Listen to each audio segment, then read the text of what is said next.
Is que vá?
So, been to Cragganmore distillery, one of the old Speyside ones. It was the first distillery to be built on the Strathspey railway line.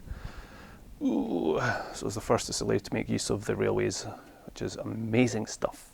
Fantastic, amazing. It's in a town called Ballindalloch, which is just near Aberlour, kinda, roughly, you know where we are. Quite close to Glenfarclas as well.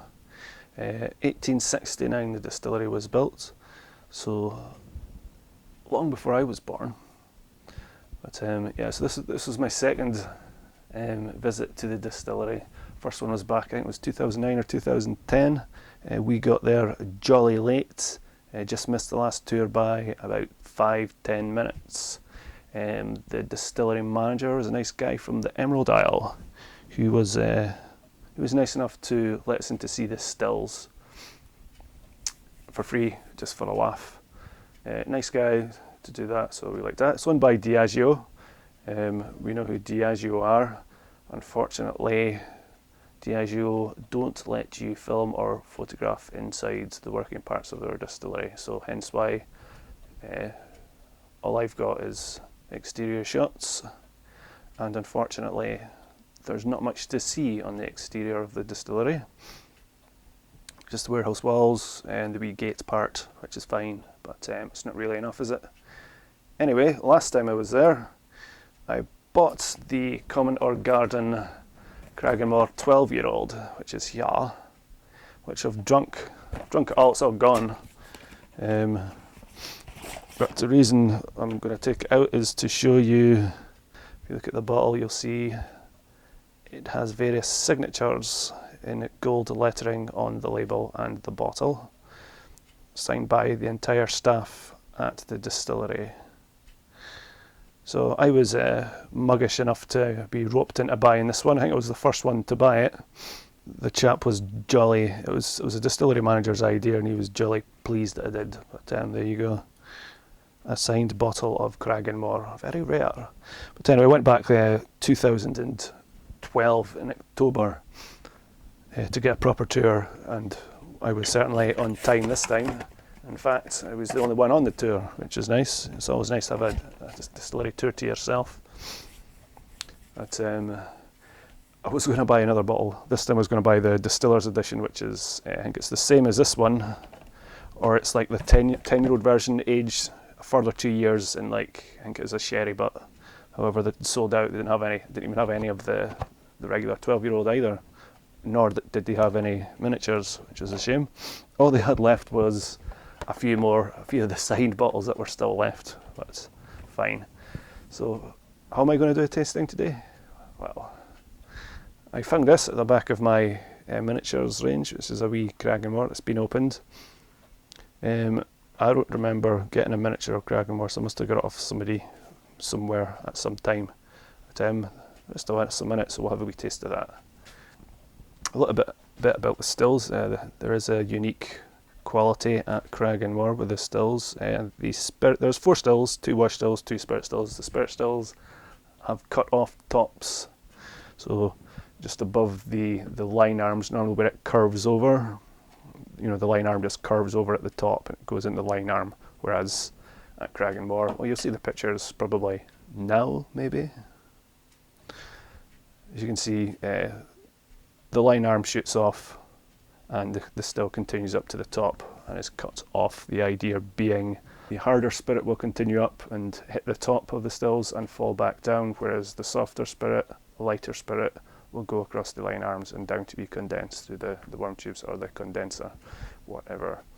Anyway, they claim to have the only distillery that has these cut off tops, but pretty sure Old Pulteney has a cut off still as well, possibly.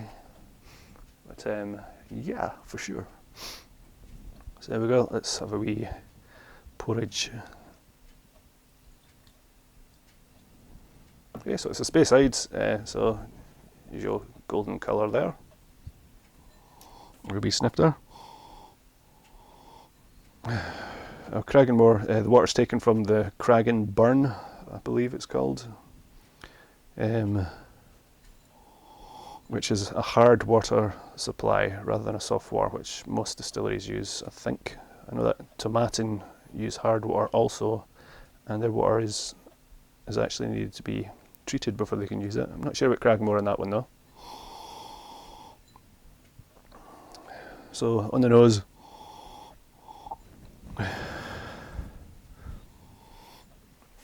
flowery,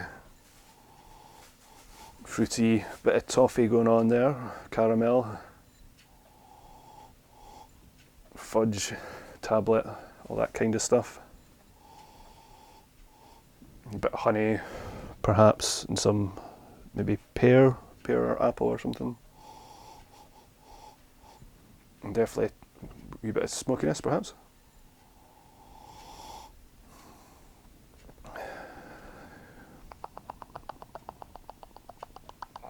You love it, don't you? You love it. You bloody love it. Okay, let's have a wee taste, shall we?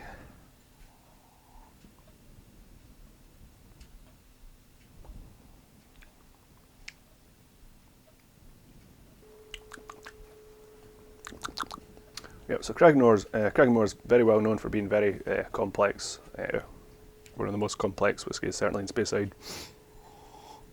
Okay, Michael Jackson, not the Michael Jackson, but the other Michael Jackson. His quote that I had written down and I can't find anymore. Maybe I can find it again. Give me a second. Nope. I'm sure he said it's the most complex of all whiskies on the nose, apparently. Whatever. Fruity, touch of honey there, so nice malty flavour, bit of fruit going on, maybe a bit of peach, slightly teensy weensy bit smoky on the finish perhaps, but certainly very malty, certainly very fruity, and quite sweet as well. And it's very nice, it's a very nice whiskey indeed. I would have loved to have tried the Distiller's Edition. But that's it then, Cragganmore, my second visit there, very nice. Tour guide was very nice, all very pleasant. Go back one day, I'm sure. So Cragganmore, ching ching, Whisky!